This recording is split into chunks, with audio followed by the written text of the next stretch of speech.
Hello everyone, আজকে হচ্ছে 16 রোজা আর এটা ছিল 15 রোজার ব্লগ।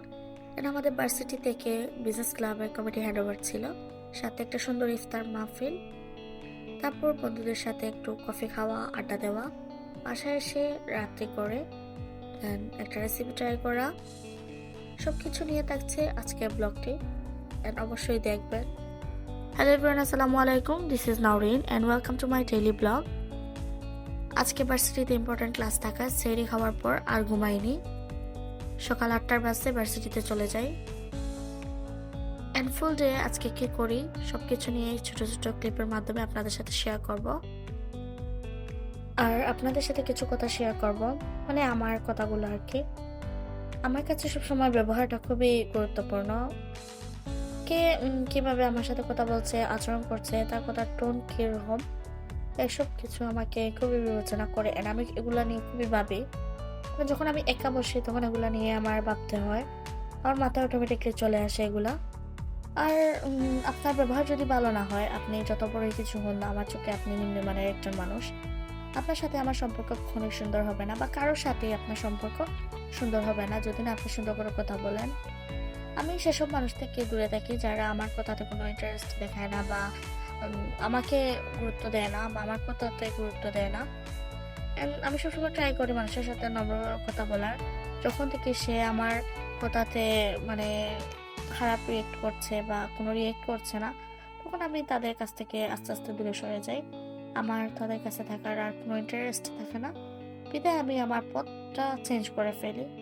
এটা অনেকেই করে থাকেন, আর এটা করা উচিত আমি মনে করি প্রত্যেক মানুষেরই। সুন্দর করে কথা বলতে পারার মধ্যেও এক ধরনের গভীর সৌন্দর্য আছে, যেটা আমরা সবাই জানি। ঠিক সময়ে ঠিক ভাষায় কথা বলা মানুষকে আলাদা করে সবকিছু তুলে, সবাই তাকে দেখেও অনেক কিছু শিখে। আর আমি সেই সকল মানুষ থেকে দূরে থাকতে পছন্দ করি যাদের কথার মধ্য দিয়ে মানে রুট, মানে একটা কথা আছে না যে তুমি কথা বললে আর তোমার কথার মধ্যে কোনো মিষ্টি মধুরতা কিছুই নাই, আর তোমার কথাতে যে ইন্টারেস্ট দেখেন, আমার মনে হয় তাদের থেকে তোমার পিছু টান দেওয়াই ভালো। মানে সেলফ রেসপেক্ট বলে একটা কথা আছে। তো আমাদের উচিত যে সবার ভিতরে এই সেলফ রেসপেক্ট একটু কাজ করে। তো যাই হোক, এই কথাগুলো আমি আমার মধ্য থেকে বলছি। আহ, পরিস্থিতি যেমন হোক, এগুলার শিকার কিন্তু এক সময় হতে হয় লাইফে। তারপরে একটু আমি রেডি হয়ে বাসায় এসে চলে গেলাম আমাদের ইফতার মাহফিলে। এখানে কমিটি হ্যান্ডওভার হচ্ছে, নতুন সবাইকে কমিটি হ্যান্ডওভার বুঝিয়ে দেওয়া হচ্ছে। তারপর ইফতারটাও ভালো ছিল, তাদের আয়োজন আলহামদুলিল্লাহ।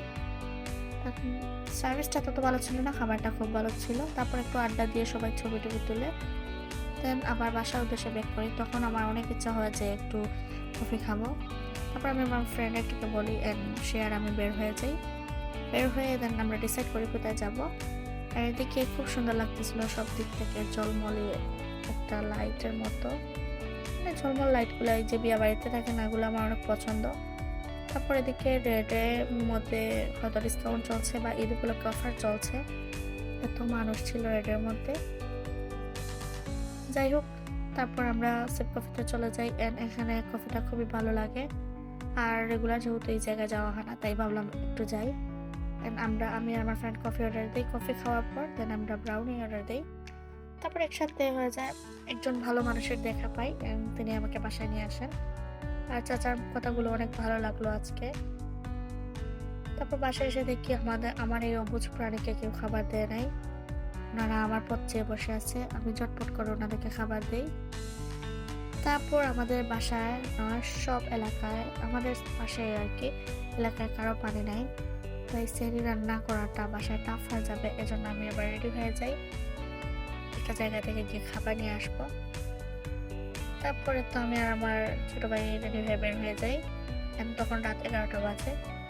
তারপর ওখানে যাওয়ার জন্য আবার কিছু এক্সট্রা করে জিনিসপত্র নিয়ে নেই তাদের জন্য। এই তো, তারপর আবার খাবারগুলো নিয়ে বেক করে ফেলবো তাড়াহুড়া করে, যেহেতু নামাজ পড়ে নি, এখনো নামাজ পড়তে হবে। আর দিকে রাত অনেক লেট হয়ে যায়, 12টা বেজে যায়। আর রাস্তাটা এত সুন্দর লাগছিল, আর তখন দেখছিলাম সবাই ক্লিন করছিল। বাসায় আসার পর আমি ভার্সিটি থেকে আসার সময় এই শসাগুলো কিনে নিয়ে আসি, সাথে আমি এখানে চিকেন বল বেজে নেই। রাতে অনেক খিদে লাগে, তারপর বাসার সবারই খিদে লেগে যায়, তাই ভাবলাম একটু নিজের এই তাড়াহুড়া স্যান্ডউইচটা করে ফেলি।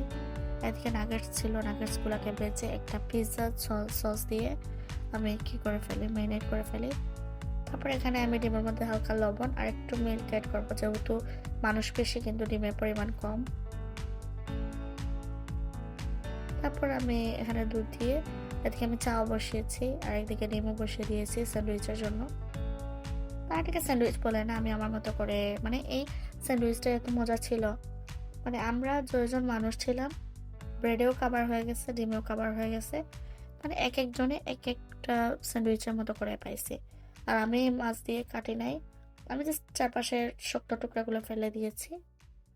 তারপরে তো আমি পিৎজা সস দিয়ে একটু টমেটো সস এন্ড ধনেপাতা সস দিয়ে এটাকে ম্যারিনেট করে নেই চিকেন নাগেটসগুলোকে।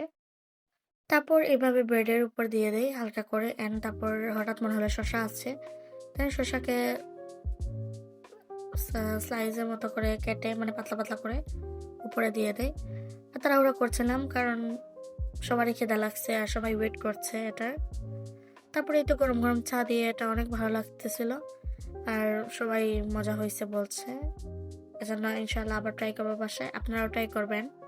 তারপর স্যারি খাওয়ার পর এগুলা ক্লিন করলাম, এন্ড দেন আমি এখন নামাজ পড়ে ঘুমিয়ে যাবো। আজকের ব্লগ এতটুকুই, সবাই ভালো থাকবেন, আল্লাহ হাফিজ, আসসালামু আলাইকুম।